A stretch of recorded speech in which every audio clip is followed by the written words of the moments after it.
I'm a huge fan of games like Bioshock. Now, the stories are kind of mixed to me, but the worlds that were built in that series and the type of gameplay and combat elements that they integrated into that series were probably, to me, some of the best that I've ever played in a first-person shooter-style adventure game.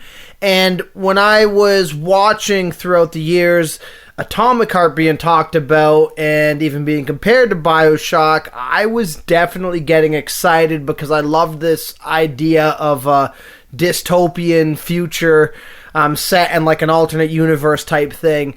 And so when this game hit Game Pass earlier this week, I instantly snatched it up and basically started playing through it. And I'm a couple of hours through it now. And in this video, I just want to go through kind of my initial impressions, what I think of it so far, and the things that I really like about it as well as dislike about it. So watch this video and I'm going to go through some of that just in a second.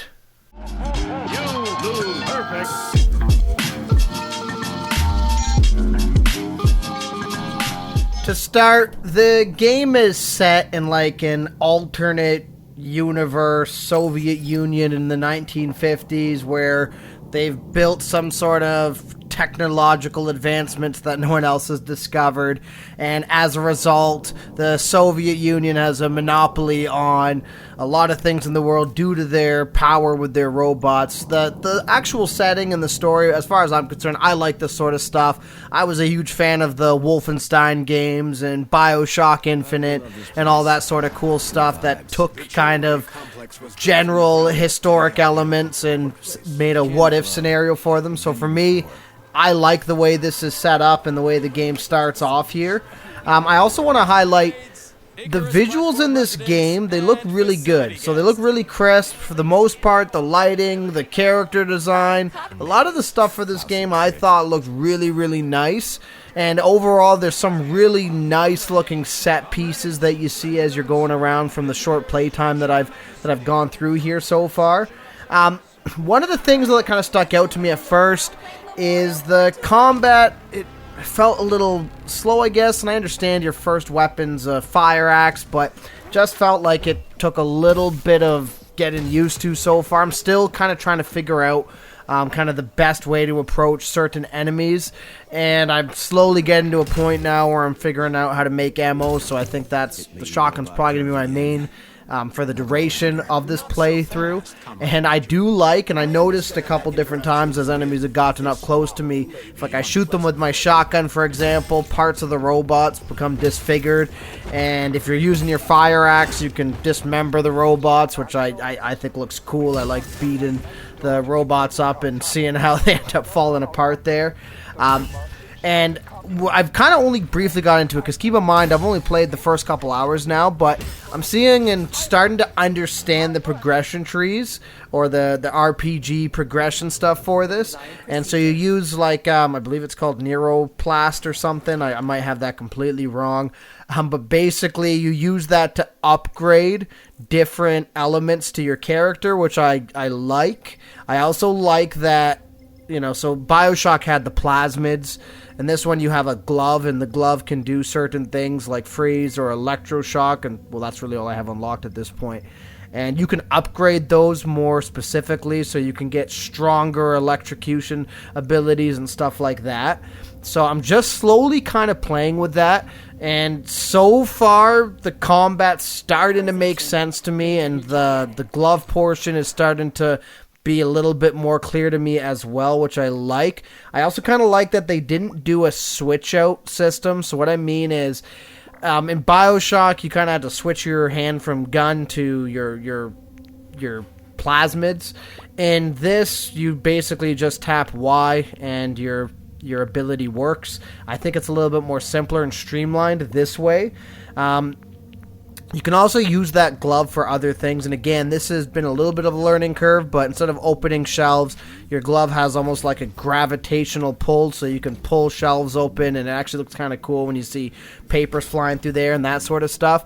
So far, I'm actually starting to get the hang of the combat and the controls and the way the glove works as well, and I'm starting to actually really enjoy it. I like this style of game, this type of setup where it's not necessarily just a first-person shooter, but it has those RPG progression elements built into it. And as I'm going through this, I just want to point out, so far, I really like the way the world is designed. So I like this dystopian, weird environment that you're going through, and I like learning from the environment as you go by a dead body, for example, and you can use your scanning abilities to hear what their thoughts were, or you can pick up, I believe, their pocket watches throughout the world, and those have little transcripts of different people's experiences throughout that world. I like this type of stuff. So far, my impressions of the world in this game and the themes that it has with the Soviet robot uprising, I think that's really cool. I like this type of sci-fi, dystopian, world gone wrong sort of scenario. And I think so far the combat and everything that goes into it, it suits it. It feels just natural to what the developers at Mundfish tried to do. Now, there are some things that so far as I'm getting into this, I'm not really too excited about, I guess.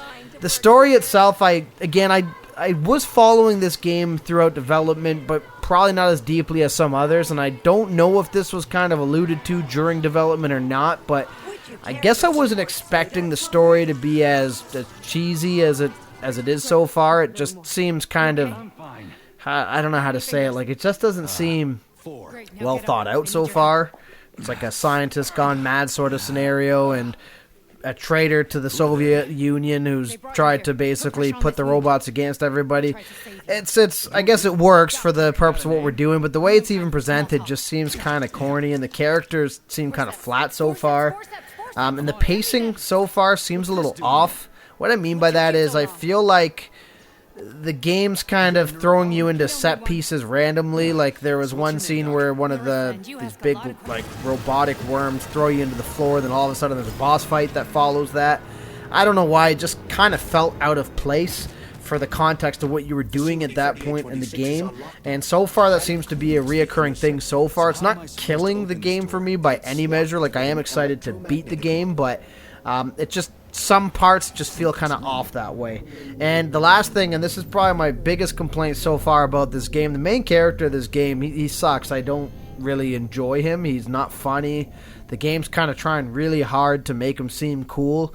He kind of like reminds me of if I was maybe like 14, I might think he's this cool anti-hero / hero type guy, but his banter with his glove that speaks to him, by the way, isn't really all appealing. It's kind of like annoying as far as I'm concerned. He just seems like a big oaf. I don't really care for him in any capacity. So as far as character development goes on that front, I don't really care for it, I guess, or know if there's going to be much that's even going to really turn that around. But what's going to keep me playing at this point is the actual world, the combat, the progression, the themes. I enjoy that. I think that's all tremendously well done. It's just the story side of things and the main character side of things aren't really the most appealing. So I'm going to keep trekking through this game, and I'm going to probably have another update video after I've beaten it and give you guys kind of my full thoughts on this game. But like I said, the visuals, combat, the set pieces, the RPG style elements so far, they seem fantastic. And if you have this on the Xbox like I do, I would definitely be picking this up on Game Pass, especially since it's not going to cost you anything. So far for that, it's good value.